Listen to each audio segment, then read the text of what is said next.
Muito bem, meus amigos, mais um boletim esportivo para você, ligado e conectado aqui pelas redes sociais, nesta segunda-feira, para fecharmos o assunto futebol. Antes de destacarmos as outras modalidades esportivas, a gente segue falando de Série D do Campeonato Brasileiro, onde no último final de semana também foram disputadas outras partidas em jogos válidos pelo complemento da quarta rodada desta que é a primeira fase, a fase de grupos, jogos válidos pelo grupo 8. No último sábado, em Caxias do Sul, no Rio Grande do Sul, tivemos a vitória do Caxias sobre o Brasil de Pelotas por 2-1.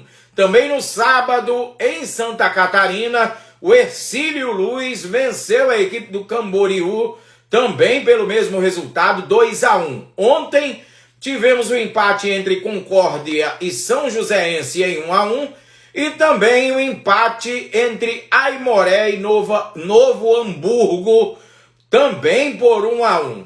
Lembrando que a Série D do Campeonato Brasileiro está sendo disputada por 64 equipes, distribuídas em 8 grupos, com 8 equipes cada um, e o critério adotado pela CBF é que se classificarão à próxima fase da competição, que já começa a ser a fase dos mata-matas, que será a segunda fase em diante. Apenas se classificarão para esta próxima fase as 4 melhores equipes classificadas dentro de seus grupos.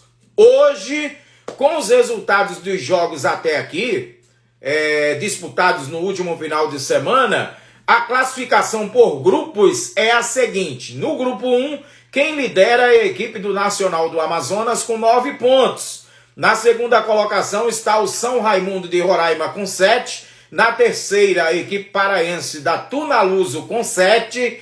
E na quarta colocação, outra equipe paraense, a equipe do Águia de Marabá com 6 pontos. O Águia de Marabá, que joga esta noite às 20 horas diante do São Francisco do Acre, porque o Águia de Marabá estava envolvido no último final de semana, disputou o título do Campeonato Paraense na última sexta-feira.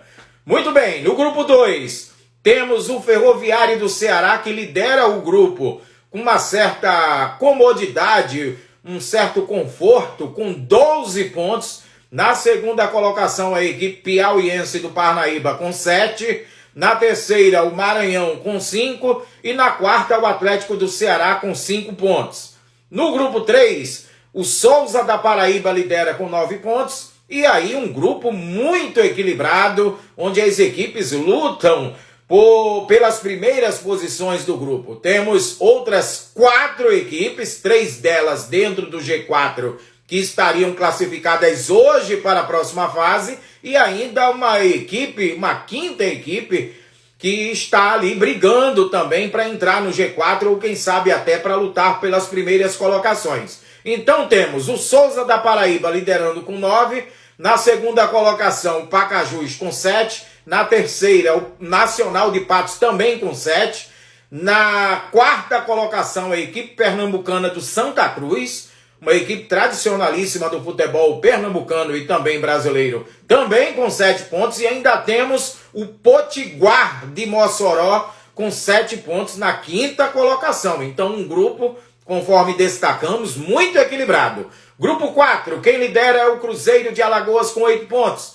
Na segunda colocação, o Sergipe com 6. Na terceira, o Ásia de Arapiraca de Alagoas com 6. Na quarta, o Retrô de Pernambuco, também com 6 pontos. Portanto, outro grupo muito equilibrado, onde as equipes lutam pelas primeiras posições. Grupo 5, o Ceilândia do Distrito Federal lidera com 10 pontos. Na segunda, a equipe do Anápolis de Goiás com 8 pontos. Na terceira colocação, União Rondonópolis com 7. E na quarta, outra equipe do Distrito Federal, o Brasiliense, também com 7 pontos. Grupo 6, a Portuguesa da Ilha do Governador do Rio de Janeiro lidera com 10 pontos.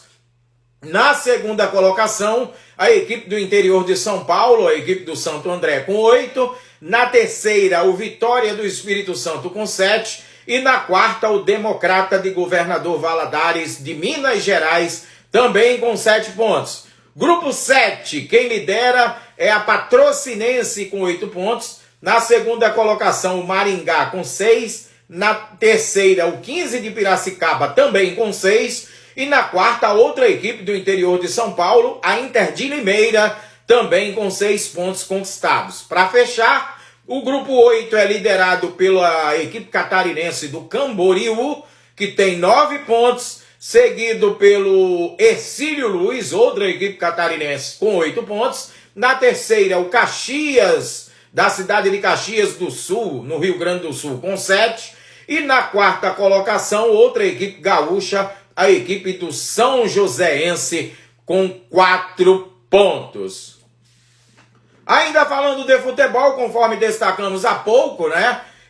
Na última sexta-feira foi disputada a partida final pela decisão do título do Campeonato Paraense. E olha, no primeiro jogo semana passada, o Águia de Marabá tinha vencido o Remo em Marabá, no Pará, por 1-0. Na última sexta-feira, no estádio Mangueirão, em Belém, o Remo venceu no tempo normal por 2-1, mas perdeu na disputa de penalidades por 5-4. Portanto, com o resultado, a equipe do Águia de Marabá conquistou o título do Campeonato Paraense deste ano.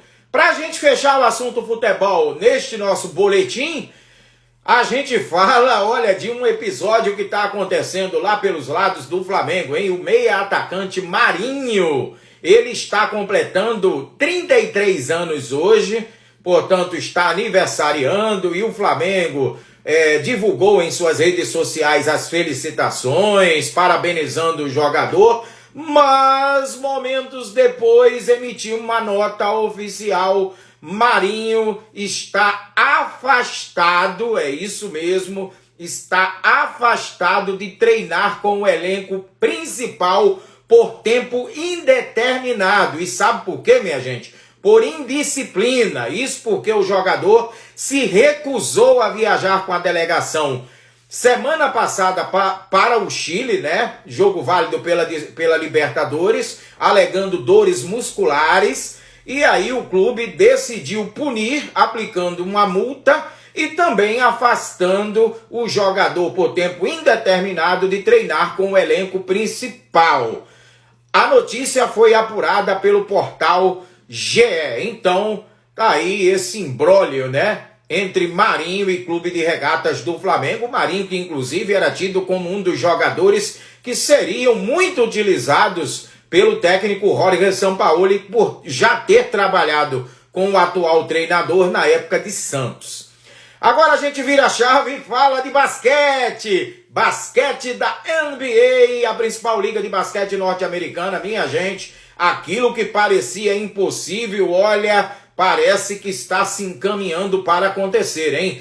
A equipe do Boston Celtics, que viveu um momento de tensão na iminência de ser varrida pela equipe do Miami Heat na decisão da Conferência Leste, a exemplo do que aconteceu na Conferência Oeste, quando a equipe do Denver Nuggets varreu a equipe do Los Angeles Lakers, fazendo 4-0 na série. Olha, a equipe do Boston começou a reagir, hein, minha gente? E no último sábado, em Miami, na Kaseya Center, o Boston Celtics venceu por 104-103, empatando a série. O Miami Heat, que chegou a ficar com a faca e o queijo na mão, podia ter varrido a equipe do Boston, abrindo 3-0 na série.